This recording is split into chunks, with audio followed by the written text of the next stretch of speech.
Poor 7-year-old twins face humiliation at elite private school. But when teachers try to embarrass them, they shock everyone with incredible genius. Before we dive in, let's light up this comment section with hearts from every corner of the world. The September morning air carried the scent of fresh possibilities as 7-year-old Emma Wilson adjusted the straps of her second-hand backpack for the third time.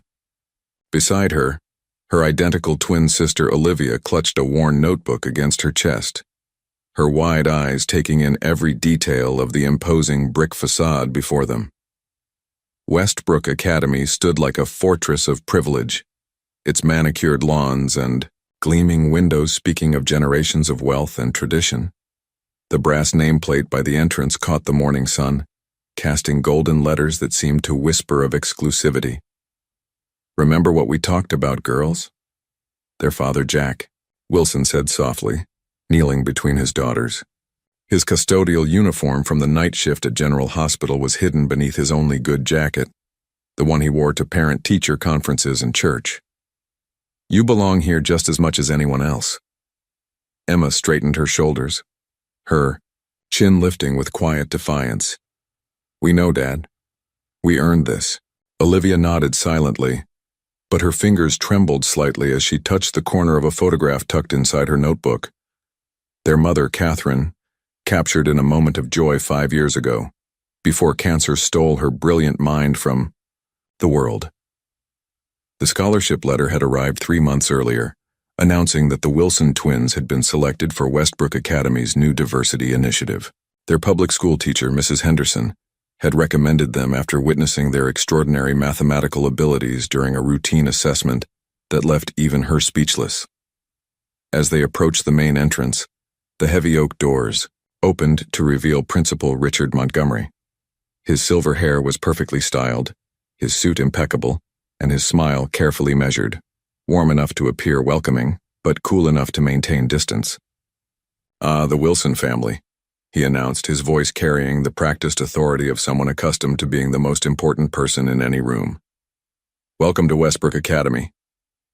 Jack shook the principal's extended hand. "Thank you for this opportunity, sir. The girls are excited to begin." Principal Montgomery's gaze swept over the twins, lingering on their department store uniforms and worn shoes. "Yes, well, our board insisted on expanding our diversity. These scholarship cases often bring such interesting perspectives." Emma felt her cheeks burn, but before she could respond, Olivia's small hand found hers, squeezing gently. They had learned long ago to be each other's anchor in moments like these. "Let me show you to your classroom," Principal Montgomery continued, already turning toward the hallway. "Dr. Hayes is our most distinguished mathematics teacher. Princeton undergraduate, Harvard graduate degree. She's somewhat particular about academic standards." As they walked through corridors lined with portraits of distinguished alumni, Emma noticed the way other students' conversations hushed when they passed. Designer backpacks and the latest gadgets filled every corner, a stark contrast to their simple supplies. "This is where we part ways, Mr. Wilson," Principal Montgomery announced outside a classroom door marked Advanced Mathematics. "Dr. E. Hayes, the girls will find their way just fine, won't you, girls?" It wasn't really a question. Jack knelt once more, kissing each daughter's forehead. "I'll be here at 3:30 sharp," he whispered. "Make your mother proud." As their father's footsteps faded down the hallway, Emma and Olivia stood before the classroom door. Through the glass panel, they could see students already seated, their posture perfect, their attention focused on an elegant woman writing equations on the board with swift, precise movements. Dr. Eleanor Hayes turned as they entered, her sharp blue eyes immediately assessing the newcomers. Her graying hair was pulled back in a flawless chignon, and her reputation for academic excellence preceded her like an invisible shield. "Class," she announced without warmth, "we have 2 new students joining us today, the Wilson twins. They're here on special arrangement." The emphasis on those last words hung in the air like a challenge, and Emma felt something fierce awaken in her chest, the same determination that had once driven their mother to solve impossible equations late into the night. "Take your seats," Dr. Hayes instructed, gesturing toward two empty desks in the back row. "We're in the middle of our unit on complex fractions." As Emma and Olivia settled into their seats, whispers rippled through the classroom. But what their new classmates didn't know, what Dr. Hayes couldn't yet imagine, was that these two 7-year-old girls carried within them a mathematical gift that would soon turn Westbrook Academy upside down. The morning sun streamed through the tall windows, illuminating the equations on the board, and Emma smiled slightly as she recognized patterns that others might miss. The real education was about to begin. Dr. Eleanor Hayes surveyed her classroom with the calculated precision of a general inspecting troops. 23 years of teaching mathematics at Westbrook Academy had refined her methods to an art form, and her walls displayed the proof: certificates from Princeton and Harvard, photographs with Nobel laureates, and shelves lined with academic journals bearing her published research. Her reputation was built on producing elementary mathematics champions, students who consistently dominated regional competitions and secured early admission to the nation's most prestigious preparatory schools. Every calculation in her life had been deliberate, every academic decision strategic. She remembered the heated faculty meeting just 2 months ago when Principal Montgomery announced the scholarship program. "Test scores can be misleading," she had argued, her voice cutting through the conference room like a blade. "These children lack the cultural foundation our curriculum builds upon. We're setting them up for failure." But the board had insisted, and now here they sat, the Wilson twins with their discount store uniforms and secondhand supplies, disrupting the carefully cultivated environment she had spent decades perfecting. "Today we'll continue with complex fractions," Dr. Hayes announced, turning to write an intricate problem on the board. The chalk moved with mechanical precision: 7, 8, 3, 4, plus 1 to 6, x 2 to 3. The familiar rustle of expensive notebooks opening filled the air as students prepared to work. Dr. Hayes allowed herself a small smile of satisfaction. This problem typically challenged even her most advanced pupils. "Miss Emma Wilson," she called suddenly, her voice sharp as winter air. "Since you're new to our standards, perhaps you'd like to solve this at the board?" A hush fell over the classroom. Emma felt 22 pairs of eyes boring into her as she stood, her chair scraping against the polished floor. Olivia shot her an encouraging look, but Emma could see the worry flickering in her sister's eyes. Walking to the board felt like crossing a battlefield. Emma took the chalk with steady hands, feeling its familiar weight. Her mother had once told her that mathematics was like music. Once you heard the rhythm, the melody would follow. She began writing, her small hand moving with surprising confidence. First, she tackled the addition in parentheses, finding the common denominator. 3, 4 plus 1, 6 equals 9, 12 plus 2, 12 equals 11, 12. Dr. Hayes's eyebrows rose slightly, but her expression remained skeptical. Emma continued, converting the division to multiplication. 7, 8, 11, 12 becomes 7, 8 x 12, 11. She multiplied across 84, 88, which reduces to 21, 22. Then came the final multiplication. 21, 22, x 2, 3 equals 42, 66, which simplifies to 7, 11. But Emma didn't stop there. She turned to face the class, her voice growing stronger with each word. "The key is remembering that division by a fraction is the same as multiplication by its reciprocal.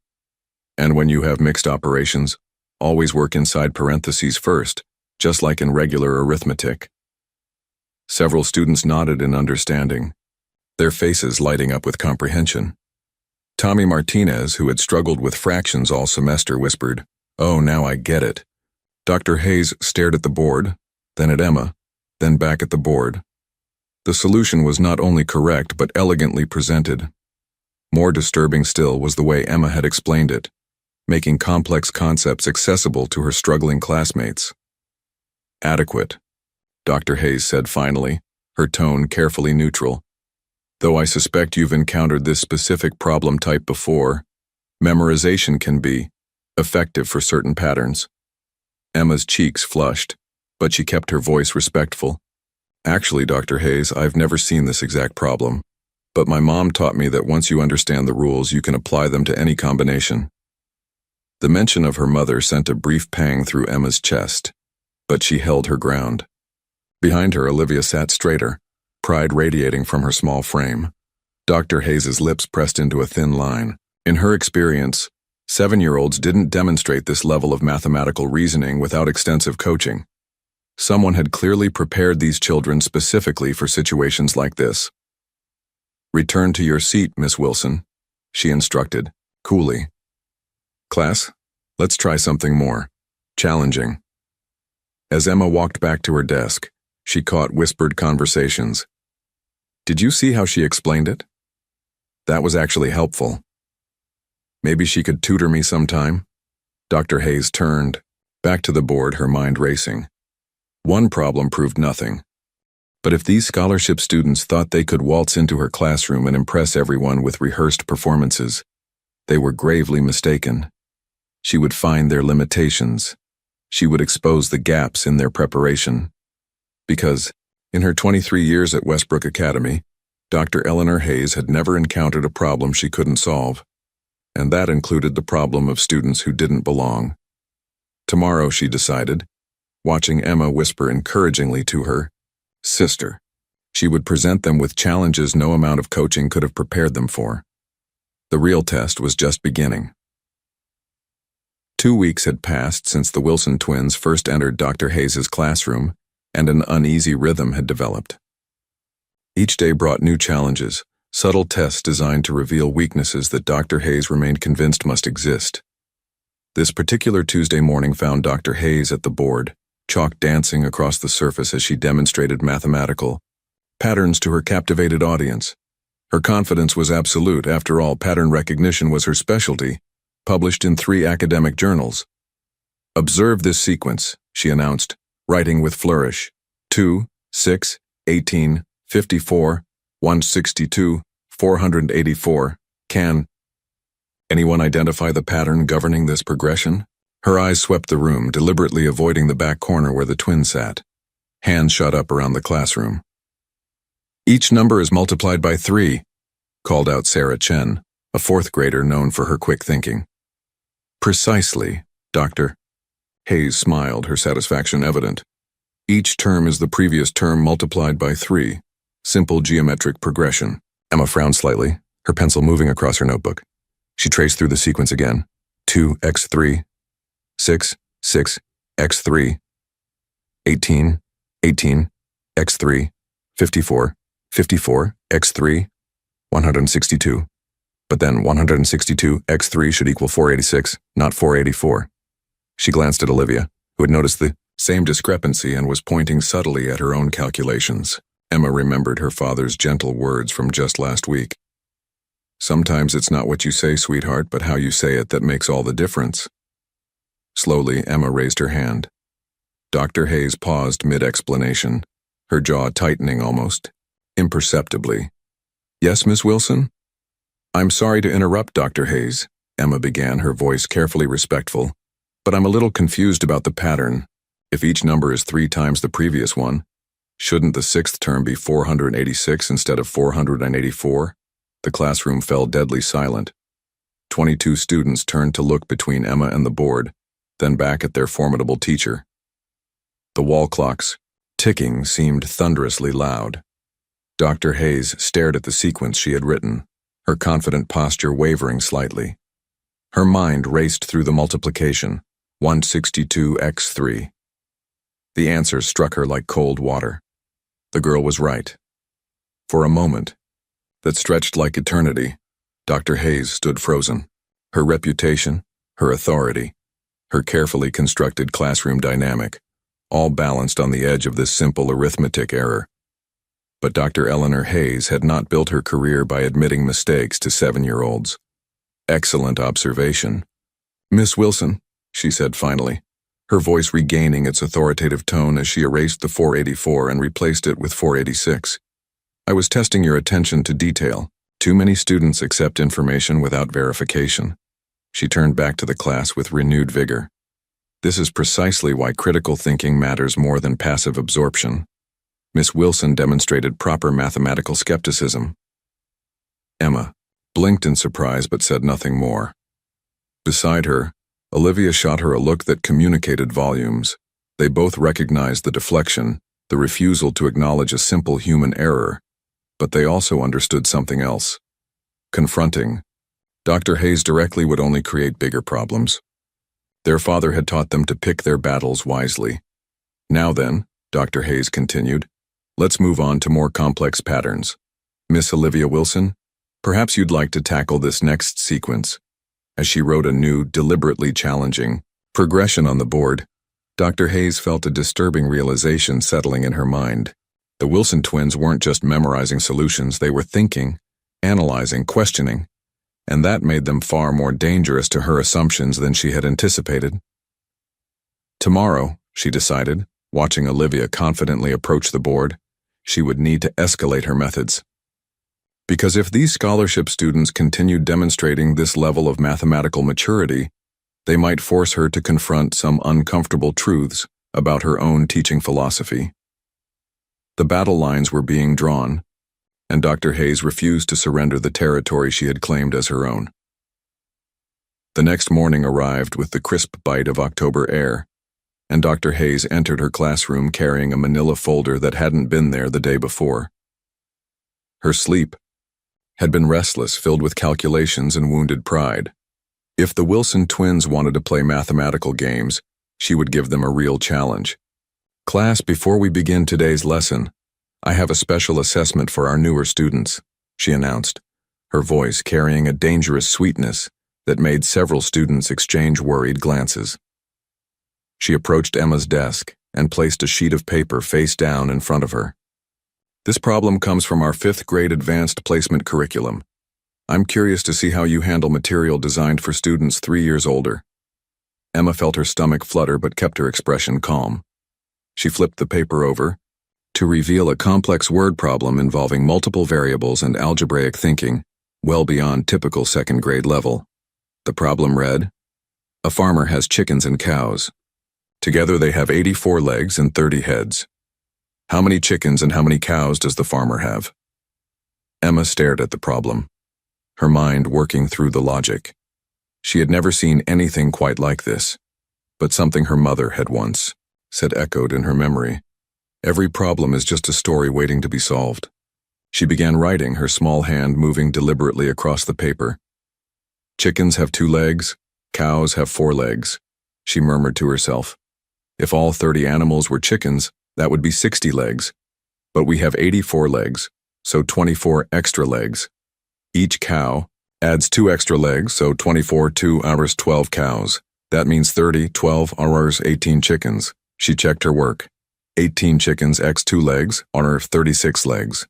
12 cows x 4 legs thugger 48 legs. 36 plus 48 are 84 legs total, and 18 plus 12 thugger 30 heads total. The classroom had grown quiet as students watched Emma work through the problem methodically, explaining each step aloud. Her approach was logical, clear, and completely accessible to her classmates. Finished, Emma announced, sliding the paper toward Dr. Hayes. Dr. Hayes glanced at the solution, her expression unreadable. Correct, of course, but she wasn't finished yet. Very good, Miss Wilson. Now, Miss Olivia Wilson, let's see how you handle this one. She placed an even more complex problem in front of Olivia, a geometric puzzle involving area and perimeter calculations that would challenge most middle school students. Olivia studied the problem silently, then began sketching diagrams in the margins. Where Emma had used pure logic, Olivia approached the challenge visually, drawing rectangles and calculating spaces. Her method was completely different, but equally elegant. Dr. Matthew Collins, passing by the classroom on his way to the science lab, paused at the door. He had heard whispers in the faculty lounge about the Wilson twins, and curiosity drew him closer to the window. What he witnessed made him stop completely. 2 7-year-olds working through problems that would challenge his own middle school science students, demonstrating not just intelligence but completely different problem-solving approaches that complemented each other perfectly. Remarkable, he whispered, pulling out his phone to check the time. His first class could wait a few minutes. Dr. Hayes noticed his presence immediately, and her jaw tightened with irritation. The last thing she needed was another teacher witnessing what she was beginning to realize might be a serious miscalculation on her part. As Olivia finished her geometric solution with a flourish, presenting visual proof that was both correct and beautifully organized, Dr. Hayes felt the ground shifting beneath her carefully constructed assumptions. "Well," she said finally, her voice strained, "tomorrow we'll see if this performance holds up with more advanced concepts. Much more advanced." Dr. Collins lingered a moment longer, then continued down the hallway, his mind racing with possibilities. Something extraordinary was happening in Dr. Hayes' classroom, and he intended to learn more. The twins had passed their first real test, but both Emma and Olivia sensed that Dr. Hayes was just getting started. The week that followed became a mathematical battlefield disguised as education. Each morning, Dr. Hayes arrived with increasingly complex challenges tucked in her briefcase like weapons of intellectual warfare. Wednesday brought probability puzzles designed for sixth graders. Thursday featured geometric proofs that challenged spatial reasoning. By Friday, she was presenting algebraic equations that belonged in high school curricula. Yet with each escalation, the Wilson twins responded with growing confidence. Emma attacked problems with logical precision, breaking complex challenges into manageable steps.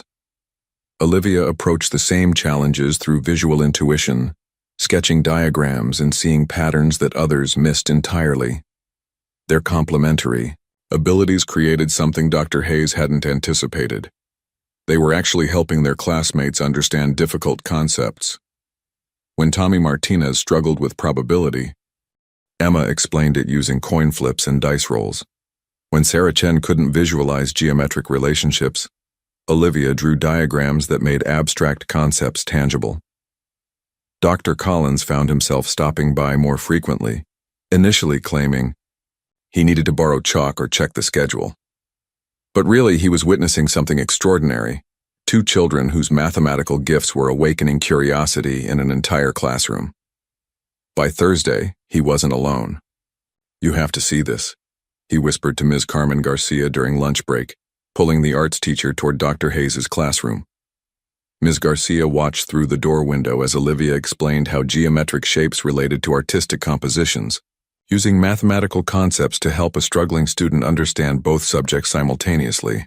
"That child sees mathematics the way artists see color," Ms. Garcia murmured in amazement. "She's visualizing abstract relationships as concrete patterns." "Exactly," Dr. Collins replied. "And her sister thinks like a pure scientist. Hypothesis, test conclusion. Together they're covering every learning style in that room."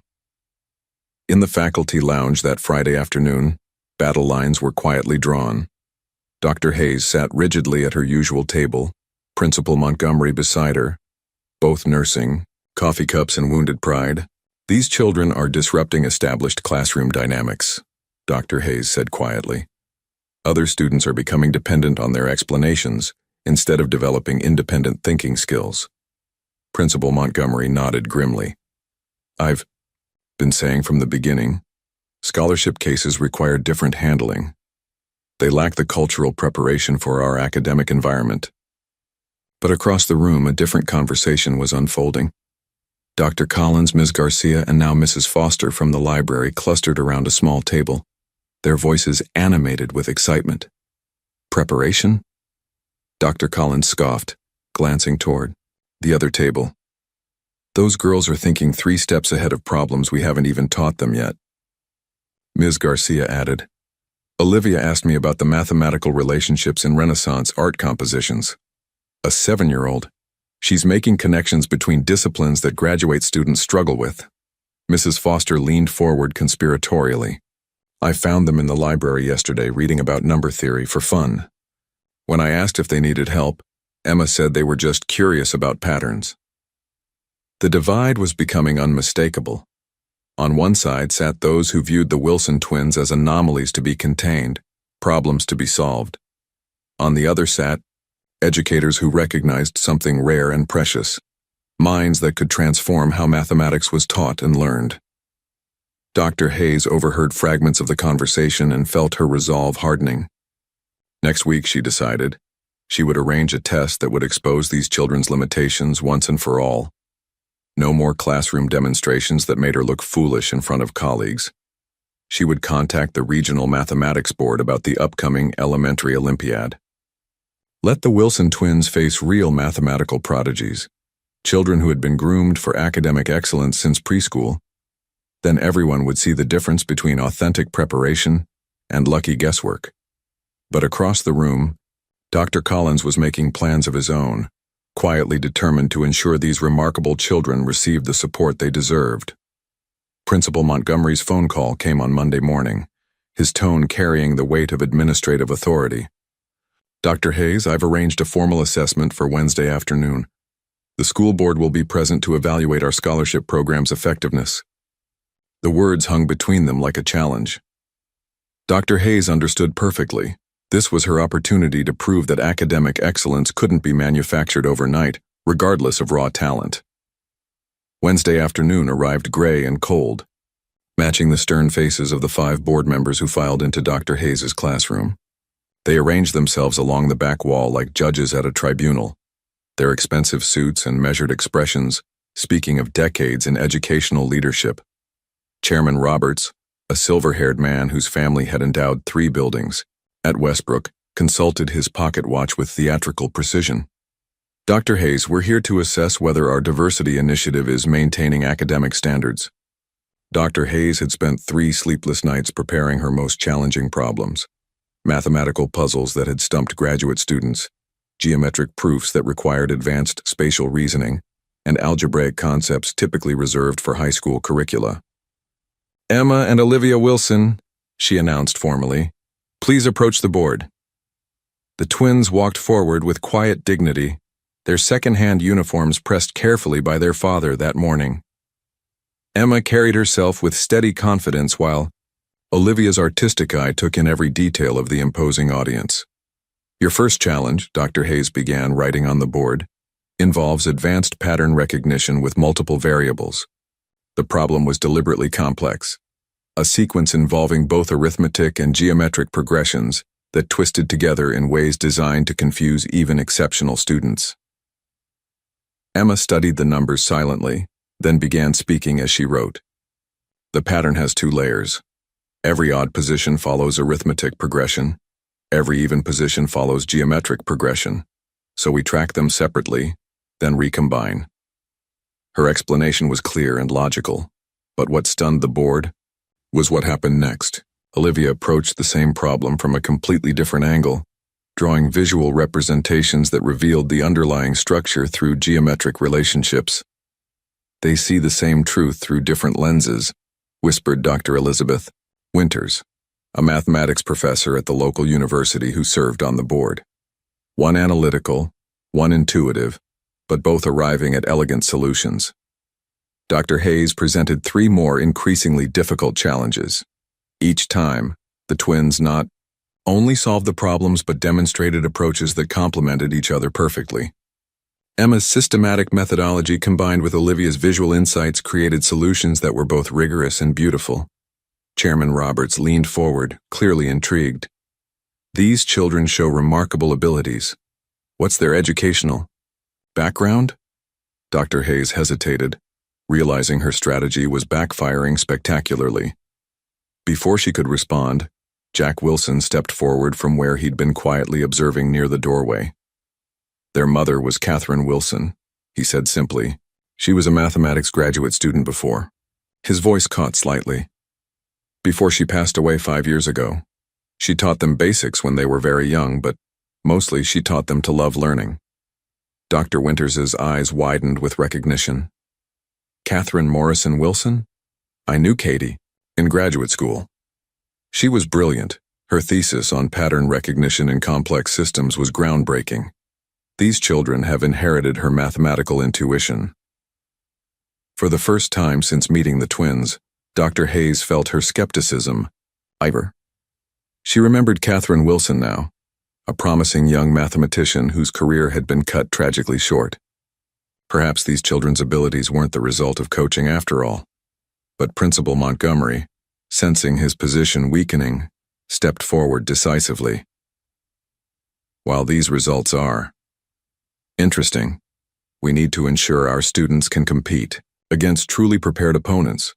Perhaps they should face actual mathematical prodigies, children who've been in advanced programs since preschool. Chairman Roberts nodded thoughtfully. The Regional Elementary Mathematics Olympiad is coming up. It would be educational to see how they perform against students from established mathematical academies.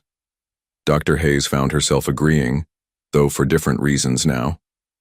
Yes, the Olympiad would provide proper perspective. It features the region's most advanced young mathematicians. As the board members filed out discussing scholarship criteria and academic standards, Dr. Winters paused beside the twins. "Your mother would be very proud," she said softly. "The Olympiad will be challenging, but you have something special. The kind of mathematical thinking that can't be taught, only nurtured." The die was cast. In 4 weeks, the Wilson twins would face their greatest test yet. The announcement arrived the following Monday in Dr. Hayes's mailbox like a perfectly timed gift from the academic gods.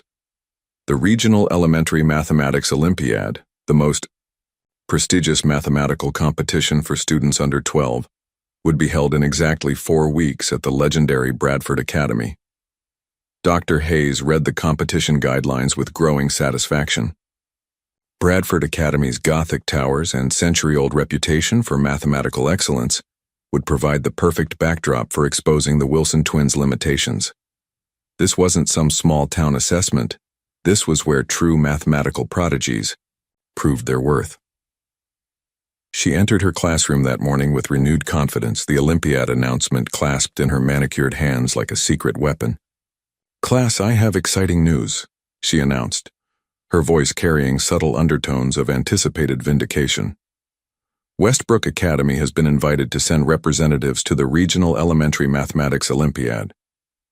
The students stirred with interest. Many had heard older siblings discuss the legendary competition, a mathematical battlefield where 7-year-olds solved problems that challenged high school students. This competition, Dr. Hayes continued, deliberately making eye contact with the Wilson twins, features students who've been in accelerated mathematical programs since preschool, children whose families have invested tens of thousands of dollars in private tutoring and specialized preparation. Emma and Olivia exchanged glances, understanding the implicit message in their teacher's words. "Of course," Dr. Hayes added with calculated sweetness, "participation requires enormous preparation and mathematical sophistication. 7-year-olds rarely qualify for the final rounds, much less compete successfully against older, more experienced students." Principal Montgomery, who had mysteriously appeared in the doorway, stepped forward with his practiced administrative smile. "It would be educational for our scholarship students to witness the level they're aspiring to reach. Sometimes, seeing excellence firsthand provides valuable perspective on genuine preparation versus—" He paused meaningfully. "Natural enthusiasm." Dr. Hayes nodded gravely. "Indeed. The competition spans 6 hours across multiple elimination rounds. Only students with extensive competitive experience typically survive past the preliminary stages." What the twins didn't know, what no one in the classroom realized, was that Dr. Hayes had been secretly coaching Trent Phillips, son of board member Rebecca Phillips, for the past 18 months. Trent represented everything she believed constituted true mathematical preparation: private tutoring since age 4, summers at academic camps, and a family devoted to educational excellence. In her mind, Trent was Westbrook's genuine mathematical hope, a student who embodied the institution's academic values and social standing. The Wilson twins would serve as perfect contrast, highlighting the difference between authentic preparation and momentary classroom success. "Miss Emma Wilson, Miss Olivia Wilson," Dr. Hayes announced formally, "would you like to represent Westbrook Academy at the Regional Mathematics Olympiad?" The challenge hung in the air like thrown gauntlet. Around the classroom, students held their breath, sensing the weight of the moment. Emma felt her heart racing, but her voice remained steady. "Yes, Dr. Hayes. We'd be honored to represent Westbrook." Olivia nodded beside her sister, though her hands trembled slightly with nervous excitement. "Excellent." Dr. Hayes smiled, though her eyes remained cold. We'll begin preparation immediately. Of course, the competition will feature students from mathematical powerhouses like Princeton Preparatory, Bradford Academy's own advanced program, and the Mathematical Institute of Excellence. Students who've been trained specifically for this level of competition since they could hold pencils. As the dismissal bell rang and students filed out, Dr. Hayes remained at her desk, already planning the tutorials that would expose every gap in the twins' preparation. Let them face children who'd been groomed for mathematical warfare since preschool. The regional Olympiad would provide the definitive proof that talent without proper breeding and preparation could only go so far. But what Dr. Hayes didn't anticipate was that some gifts couldn't be bought, coached, or manufactured, and that sometimes the most dangerous opponents were those with nothing left to lose. The Wilson apartment transformed overnight into an unlikely mathematical command center. Jack Wilson had pushed their small dining table against the living room wall, creating space for the twins to spread out notebooks, borrowed textbooks, and sheets of practice problems that seemed to multiply like rabbits. 3 weeks remained, until the Olympiad, and the weight of preparation pressed against them like summer humidity. Jack had adjusted his custodial schedule at General Hospital, taking earlier shifts so he could be home during the twins' evening study sessions. "Dad, what's a combinatorial proof?" Emma asked, staring at a practice problem that might as well have been written in ancient Greek. Jack Wilson, whose formal education had ended with high school, studied the page with the same intensity he brought to understanding new hospital equipment. "I'm not sure, sweetheart, but let's figure it out together." What Jack lacked in mathematical training, he compensated for with something more valuable: unshakable faith in his daughter's abilities and the patience to sit with them through hours of frustrating trial and error. Their breakthrough came from an unexpected source. Dr. Collins had noticed the twins staying after school, struggling with advanced concepts in the empty library. Their determination moved him to action, though he had to be careful. Dr. Hayes had made clear that the twins were her responsibility. "I happen to have some old Olympiad materials," he mentioned casually one afternoon, slipping a manila envelope into Emma's backpack. "Someone left these in the science lab years ago.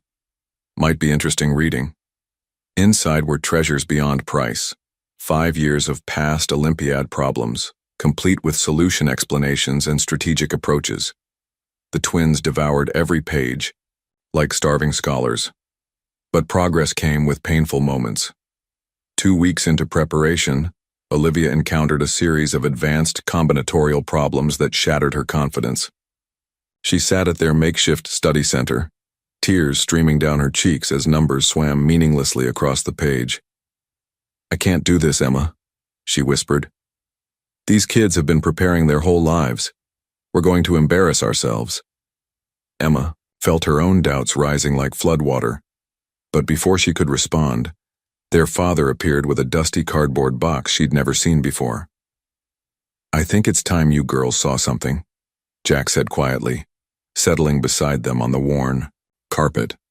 He opened the box carefully, revealing notebooks filled with their mother's handwriting, mathematical equations, theoretical proofs, and margin notes revealing a brilliant mind grappling with complex concepts. "Your mother faced the same doubts when she started graduate school," Jack explained, opening to a page where Catherine had written, "I feel like giving up," in bold letters, followed by pages of determined work. She wasn't naturally gifted at everything. She had to fight for every breakthrough. The twins studied their mother's journals with reverence, seeing not just mathematical solutions but evidence of struggle, persistence, and eventual triumph. Catherine Wilson had written notes like, "Try again tomorrow," and "Remember, mathematics rewards patience, not speed." That night, something shifted in their approach. Instead of competing against each other's weaknesses, they began combining their different strengths systematically. Emma would tackle problems analytically while Olivia approached them visually. Then they'd compare methods until they found solutions neither could have reached alone. They created songs to memorize formulas, used household items to model geometric concepts, and developed visualization techniques that turned abstract numbers into concrete stories. Their methods were unconventional, but they were learning to think mathematically rather than just solve problems. Ms. Garcia, who had been quietly observing their progress, began incorporating mathematical concepts into art projects, helping Olivia see geometric relationships through creative expression. "You're not just preparing for a competition," Jack told them during their final week of preparation. "You're honoring your mother's legacy by refusing to give up when things get difficult." As the Olympiad approached, the twins felt ready, not because they knew everything, but because they had learned to think together in ways that turned their individual gifts into something greater. With 1 week remaining before the Olympiad, the Wilson twins faced their most daunting challenge yet, a practice test Dr. Hayes had generously provided, featuring problems from previous competitions that had stumped even veteran participants. Emma stared at problem number 7, a complex geometric proof involving overlapping circles and tangent lines. The elegant diagram mocked her with its seeming simplicity, hiding layers of mathematical relationships she couldn't quite grasp. "I think I'm seeing patterns that aren't there," she admitted to Olivia, rubbing her tired eyes. They had been studying for 4 hours straight, and the letters were beginning to blur together. Olivia looked up from her own struggle, a probability problem involving colored marbles that seemed to multiply every time she recalculated. "Maybe we're overthinking this. Remember what Mom wrote in her journal about stepping back when problems feel impossible?" Emma nodded, recalling their mother's note. "Sometimes the solution appears when you stop searching so desperately for it." They decided to approach the problems differently. Instead of working alone, they sat side by side, talking through each challenge aloud. Emma described her logical process while Olivia sketched visual representations of the same concepts.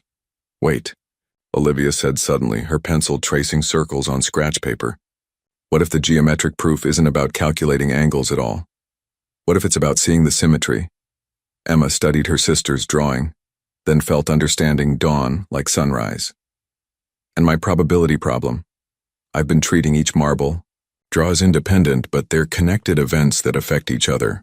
Their breakthrough came not from memorizing formulas or drilling techniques, but from learning to think together in ways that leveraged both analytical precision and intuitive insight." Jack Wilson watched from the kitchen doorway as his daughters worked late into the evening, their voices animated with excitement as mathematical concepts finally clicked into place. For the first time since Catherine's death, he felt her presence strongly, not in sadness, but in the determination and intellectual curiosity that lived on in their children. "You know," he said, bringing them cups of hot chocolate, "your mother used to say that mathematics was like a conversation between the mind and the universe. I think you two are finally learning to speak the language." That night, as the twins reviewed their completed practice test, problems that had seemed impossible just hours earlier now solved with elegant clarity. They felt something shift inside them. They weren't just preparing for competition anymore. They were discovering capabilities they hadn't known they possessed. The Olympiad suddenly seemed less like a trial and more like an opportunity to show the world what the Wilson twins could accomplish when they worked together. Outside their apartment window, snow began falling softly, covering the city in pristine white. Tomorrow would bring their final day of preparation, and then they would face the mathematical challenge of their young lives. But tonight, for the first time in weeks, they felt ready. Saturday morning arrived with sharp November air that cut through coats and confidence alike. The Wilson twins sat in the back of Jack's aging Honda Civic, watching Bradford Academy's Gothic spires grow larger through the frost-covered windshield. Bradford Academy commanded its hilltop location like a medieval fortress of learning. Stone gargoyles perched on corners of buildings that had housed mathematical prodigies for over a century. The very architecture seemed to whisper of intellectual superiority and generational privilege. "Remember," Jack said softly as they pulled into the circular drive, "you earned your place here." Emma and Olivia nodded, adjusting their pressed Westbrook uniforms. Around them, luxury vehicles disgorged competitors and their families, children in designer clothes clutching advanced calculators, parents discussing private tutors and summer enrichment programs. Inside the main auditorium, 200 students, aged 7 to 11, filled rows of wooden seats. The Wilson twins found themselves conspicuously among the youngest competitors, their small frames dwarfed by 4th and 5th graders who carried themselves with the confidence of academic veterans.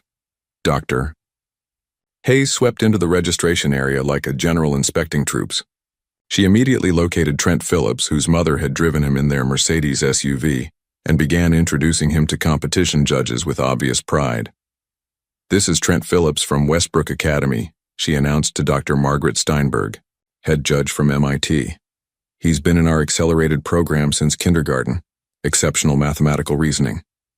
Meanwhile, the Wilson twins stood quietly near the registration table, barely earning a nod of acknowledgement from their own teacher. Jack Wilson found himself alone in the parents' section, surrounded by couples in cashmere coats discussing their children's acceptance letters to prestigious prep schools. Conversations floated around him about SAT prep for 10-year-olds and summer programs at Ivy League universities. "Our Jennifer has been working with a Harvard mathematics graduate," a woman in pearls mentioned to her companion. "We started advanced preparation when she was 4. Jack clutched his hospital identification badge, still clipped to his shirt from the night shift, and tried to look invisible while supporting his daughters from afar. At precisely 9 a.m., Dr. A.U.M. Steinberg approached the podium. "Welcome to the Regional Elementary Mathematics Olympiad. This competition consists of 5 elimination rounds over 6 hours. Each round becomes progressively more challenging, and only the highest scorers advance." The auditorium buzzed with nervous energy as proctors distributed the first test booklets. Emma and Olivia exchanged a look across the aisle where they sat. Their secret signal developed during weeks of preparation. Emma reached over and squeezed Olivia's hand 3 times. Olivia responded with 3 gentle squeezes back. It was their private code, developed years ago. "We're stronger together." "You have 45 minutes for round 1, Dr. Steinberg announced. "You may begin. Now." The rustling of 200 test booklets opening filled the auditorium like paper thunder. Emma and Olivia looked down at their first challenges, took identical deep breaths, and began the mathematical battle that would change their lives forever. In the parents' section, Jack Wilson clasped his hands tightly and whispered a prayer to Catherine's memory, hoping their daughters were ready for whatever lay ahead. The first elimination round fell like dominoes before the Wilson twins' coordinated approach. Problems that had intimidated them during preparation now seemed manageable. Each challenge met with the methodical precision they had developed through weeks of shared struggle. By 11:30 a.m., the first cut had been announced. Of 200 original competitors, only 80 remained. Both Emma and Olivia's names appeared on the advancement list, along with Trent Phillips and students from mathematical powerhouse schools across the region. During the 15-minute break, Dr. Hayes found herself in an uncomfortable position. She had expected to comfort her scholarship students after their inevitable elimination, not congratulate them on advancing past carefully groomed competitors. "Well done on round 1, she said stiffly to the twins, her voice lacking its usual authority.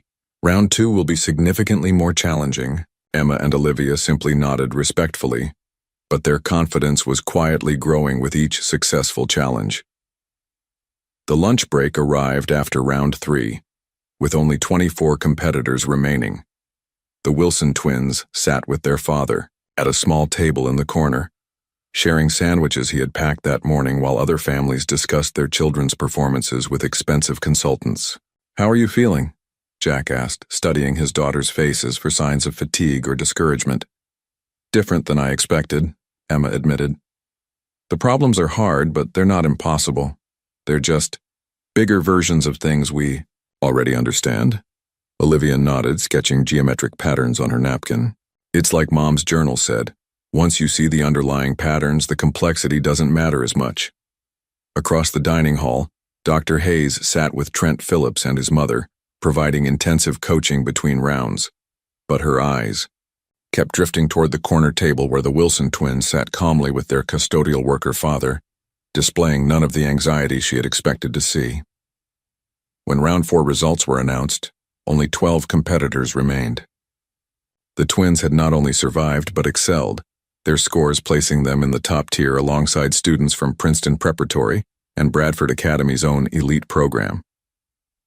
Trent Phillips had also advanced, but his confidence was visibly shaken. The problems were becoming more creative, requiring intuitive leaps that his carefully drilled methodology couldn't always provide. Dr. Hayes watched her prized student struggle with mounting concern. Everything she had believed about mathematical preparation, about the superiority of structured, expensive education, was being challenged by two 7-year-olds who had learned mathematics in a cramped apartment with their widowed father. "The semifinal round will determine our final 5 competitors," Dr. Steinberg announced. "These problems require not just computational skill, but creative mathematical thinking at the highest level." As the remaining competitors prepared for what many considered the most challenging round, Emma and Olivia exchanged their secret hand squeeze once more. They had come further than anyone expected, including themselves. But the real test, the problems that would separate true mathematical gifts from careful preparation, still lay ahead. In the parents section, Jack Wilson sat alone but proud, watching his daughters face challenges that would have intimidated graduate students. Catherine's legacy lived on in their quiet determination and unshakable partnership. The final battle was about to begin. The auditorium had emptied dramatically, leaving only 5 small figures seated at widely spaced desks on the massive stage. 200 competitors had been reduced to this elite group: Emma and Olivia Wilson, Trent Phillips from Westbrook Academy, Jennifer Morrison from Princeton Preparatory, and David Chen from Bradford Academy's honors program. The silence was profound as Dr. Steinberg approached the podium carrying a single sheet of paper. "Congratulations to our 5 finalists. You have demonstrated exceptional mathematical abilities to reach this point." Jack Wilson leaned forward in his seat, one of only a dozen parents remaining in the vast auditorium. His daughters looked impossibly small on that enormous stage, but their posture radiated quiet determination. "Your final challenge," Dr. Steinberg announced, "is a complex pattern recognition problem that requires both analytical precision and creative mathematical thinking. You have 90 minutes. She began writing on the large board visible throughout the auditorium. "A sequence begins with specific rules that change as the sequence progresses. The first 12 terms are 1, 4, 9, 16, 7, 12, 19, 28, 15, 24, 35, 48. Determine the pattern governing this sequence and find the next 4 terms." The audience of parents, teachers, and judges fell silent as the finalists began working. This wasn't merely a difficult problem. It was a test of mathematical maturity that would challenge university students. Trent Phillips immediately began applying the systematic approaches Dr. Hayes had drilled into him. He searched for arithmetic, progressions, geometric relationships, and standard mathematical sequences. His work was methodical but increasingly frustrated as conventional patterns failed to emerge. Jennifer Morrison from Princeton Preparatory attacked the problem with advanced algebraic techniques, her expensive preparation evident in her sophisticated approach. But even her extensive training couldn't reveal the underlying logic. David Chen, representing Bradford Academy's finest, employed computational methods and statistical analysis, filling page after page with calculations that led nowhere. But at their separate desks, Emma and Olivia Wilson exchanged a brief look, not communication, which was forbidden, but recognition. They had seen something in those numbers that the others had missed. Emma began with pure analysis, examining the relationships between consecutive terms. Meanwhile, Olivia approached the sequence visually, sketching patterns and looking for geometric relationships between the numbers. The auditorium clock ticked loudly as 30 minutes passed, then 45. Other finalists showed increasing signs of stress, erasing work and starting over repeatedly. But the Wilson twins were entering the zone they had discovered during their most intense preparation sessions, that state where their different approaches to mathematical thinking merged into something greater than either could achieve alone. Dr. Hayes watched from the judges' table with growing unease. Her carefully coached student was struggling visibly, while the scholarship twins worked with calm focus that suggested they had found something the others had missed. With 40 minutes remaining, Both Emma and Olivia suddenly straightened in their chairs. They had found it, the hidden pattern that connected seemingly random numbers into elegant mathematical logic. The question now was whether they could complete their solutions before time expired. With 35 minutes remaining, Emma and Olivia had cracked the code that confounded their competitors. The sequence wasn't following a single pattern. It was actually two interwoven sequences that alternated according to a hidden geometric progression. Emma's analytical mind had identified the alternating structure. Positions 1, 3, 5, 7, 9, 11 followed one rule, while positions 2, 4, 6, 8, 10, 12 followed another. But it was Olivia's visual approach that revealed the beautiful truth. The two sequences were related through geometric relationships that created an elegant mathematical spiral when graphed. Perfect squares modified by their position, Emma whispered to herself, writing rapidly. But the modification follows a geometric pattern that Olivia mapped visually. While other finalists continued searching for conventional patterns, the Wilson twins were documenting a solution that bridged numerical analysis and geometric intuition in ways that impressed even themselves. They finished with 20 minutes to spare, their answer sheets containing not just the correct next four terms, 39, 52, 63, 80, but a complete explanation of their methodology that included both mathematical proof and visual demonstration. Dr. Steinberg noticed their early completion with surprise. Most finalists used every available minute, often running out of time before reaching complete solutions. She approached their desks to collect their papers, glancing briefly at their work. Her expression shifted from professional curiosity to genuine amazement. "Dr. Martinez," she called quietly to her fellow judge, "you need to see this." Dr. Elena Martinez from Stanford hurried over, followed by Dr. Winters from the university. The three judges huddled around the twins' solutions, their whispers growing, more animated with each line they read.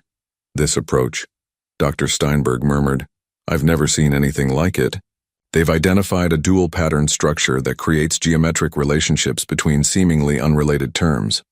It's not just correct," Dr. Martinez added, her voice filled with academic excitement. "It's elegant. They've found connections that reveal the problem's underlying mathematical beauty." With 5 minutes remaining, time was called.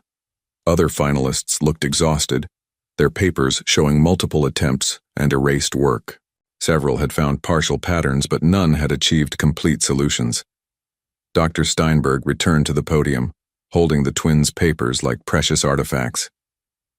"Ladies and gentlemen, we have the results of this year's Regional Elementary Mathematics Olympiad."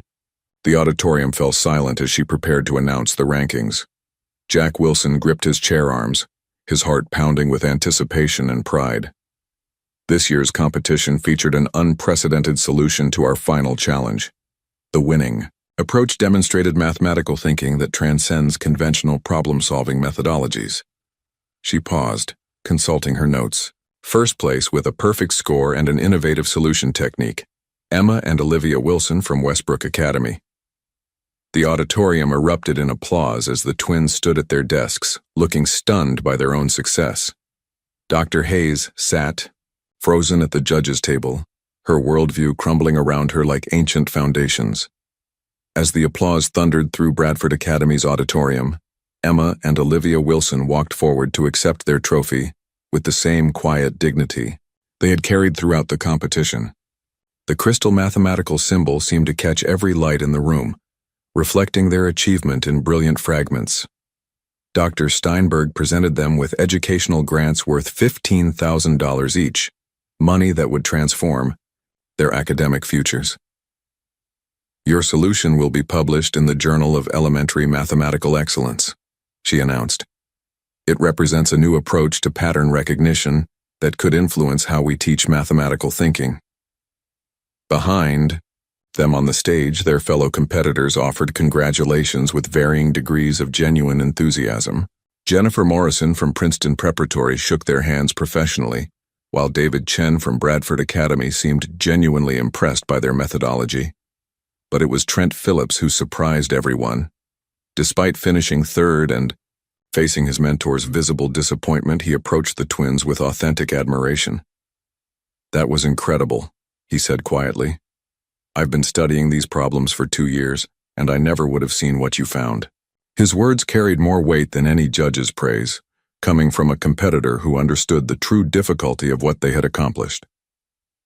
Dr. Hayes remained seated at the judge's table, her hands folded tightly in her lap. 23 years of teaching mathematics at Westbrook Academy, and she had never witnessed anything like what these children had achieved. Her assumptions about academic preparation, social background, and mathematical ability lay in ruins around her. The media attention began immediately. A reporter from the regional education newsletter discovered the twins' remarkable background: their mother's truncated mathematical career, their father's support despite his own educational limitations, and their journey from scholarship recipients to Olympiad champions. "These children represent something extraordinary," Dr. Winters told the gathering crowd.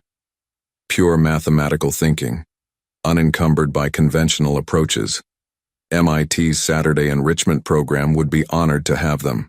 Jack Wilson stood among the other parents, tears streaming down his face as reporters asked about Catherine's influence on the twins' development. "She always said mathematics was about seeing patterns in the universe," he managed to say. "I think she would be proud they remembered that lesson." Dr. Collins, who had driven separately to witness the competition, found Jack in the crowd. "Those materials I shared really helped," he said with satisfaction. "But what they accomplished today, that came from something no textbook could teach." The drive back to Westbrook Academy passed in surreal quiet. The twins sat in the back seat, their trophy between them, still processing what had happened. They had entered the competition hoping simply to avoid embarrassment. They were returning as champions who had redefined mathematical problem-solving for their age group. Monday morning at Westbrook Academy brought a transformation no one could have anticipated. Principal Montgomery, who had questioned their admission just months earlier, called a special assembly to honor their achievement. "It is my great pleasure," he announced to the packed auditorium, "to recognize Emma and Olivia Wilson, whose extraordinary performance at the Regional Mathematics Olympiad brings honor to our entire academic community." The applause was thunderous, but Emma and Olivia noticed something different in their classmates' faces: respect rather than curiosity, admiration rather than skepticism. They were no longer the scholarship kids who didn't quite belong. They had proven themselves through the one currency Westbrook Academy respected above all others: academic excellence. As they returned to their classroom that morning, Dr. Hayes stood waiting at the doorway, her expression unreadable but her posture less rigid than they remembered. 3 months had passed since the Olympiad victory, and spring sunlight streamed through Dr. Hayes's classroom windows, illuminating a scene that would have been unimaginable just 1 year earlier. Students worked in pairs at their desks, their diverse backgrounds creating a tapestry of learning styles and perspectives that enriched every lesson. The transformation had begun slowly, almost imperceptibly. Dr. Hayes found herself questioning teaching methods she had employed for decades, wondering how many brilliant minds she might have overlooked because they didn't fit her narrow definition of mathematical potential. The breaking point came on a quiet Tuesday afternoon in February. She had watched Emma explain geometric relationships to struggling classmate Marcus Rivera, using visualization techniques that made abstract concepts tangible. The patient kindness, in the 7-year-old's voice, the way she built up rather than talked down to her classmate, forced Dr. Hayes to confront an uncomfortable truth about her own methods. That evening, she found herself reading Catherine Wilson's published research for the first time, downloaded from the university library database. The mathematical insights were brilliant, but what struck her most were the marginalia, notes about making mathematics accessible, about finding beauty in unexpected places, about nurturing curiosity rather than demanding conformity. The next morning, Dr. Hayes made a decision that surprised everyone, including herself. "Emma, Olivia," she called softly as students filed out after class. "Could you remain behind for a moment?" The twins exchanged glances, wondering if they had somehow transgressed against classroom protocol. But when they approached her desk, Dr. Hayes's expression held none of its familiar sternness. "I owe you an apology," she began, her voice quieter than they had ever heard it. "And more than that, I owe you gratitude." Emma and Olivia waited silently, unsure how to respond to this unexpected vulnerability from their formidable teacher. "I've been teaching mathematics for 23 years, Dr. Hayes continued, but I've been measuring intelligence by a very narrow ruler. You've taught me to see mathematical thinking in ways I never imagined possible." She paused, gathering courage for words that didn't come easily. "Your mother's research, I read it.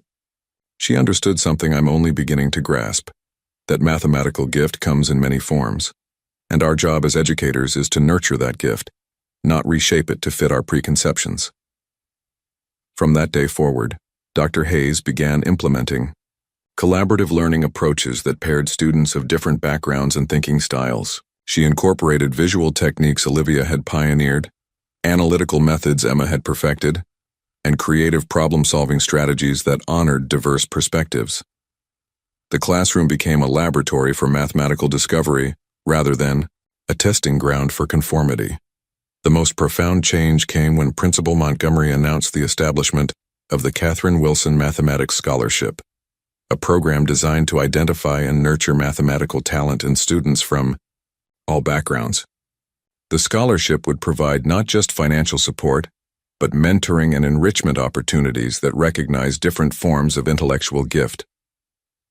Dr. Hayes had been the one to propose the program, working with the school board to design criteria that valued creative thinking alongside traditional metrics. Her presentation to the board included examples of innovative problem-solving techniques the Wilson twins had brought to her classroom, demonstrating how diversity of thought strengthened mathematical education for all students. On the warm May afternoon when the scholarship program was officially dedicated, Emma and Olivia stood with their father in Westbrook Academy's main hall, watching as a bronze plaque bearing their mother's name was unveiled. "Catherine Morrison Wilson Memorial Mathematics Scholarship," Jack read aloud, his voice thick with emotion. "Established to nurture mathematical talent in students who see patterns where others see complexity, who find beauty in numbers, and who believe that every problem has a solution waiting to be discovered." Dr. Winters from the university spoke at the ceremony, describing Catherine's research and its influence on mathematical education. She believed that mathematics was a language for understanding the universe's hidden patterns. Her daughters have proven that this language speaks through many different voices. As the ceremony concluded and families gathered for refreshments, Emma and Olivia noticed something that filled them with quiet pride. Among the scholarship recipients announced that day were 3 students whose backgrounds mirrored their own. Children with extraordinary gifts and limited resources, now given opportunities they might never have received. Walking across Westbrook's manicured grounds toward their father's car, the twins reflected on their remarkable year. They remained fundamentally unchanged, still completing each other's mathematical thoughts, still carrying their mother's photograph in Emma's notebook, still finding wonder in numerical patterns that others overlooked. But they now walked these hallways with quiet confidence born not from privilege or preparation, but from having proved that talent, determination, and mutual support could overcome any obstacle. "You know what Mom would say about all this?" Emma asked her sister as they reached the parking lot. Olivia smiled, hearing Catherine's voice in her memory. "Mathematics is just another way of seeing the beauty that's always been there." They had found their place at Westbrook Academy not by changing who they were, but by showing others that excellence comes in many forms, and that sometimes the most extraordinary gifts appear in the most unexpected packages. As Jack drove them home through the suburban streets they had once viewed with intimidation, the Wilson twins knew they had honored their mother's legacy in the most meaningful way possible, by opening doors not just for themselves, but for all the brilliant minds that would follow.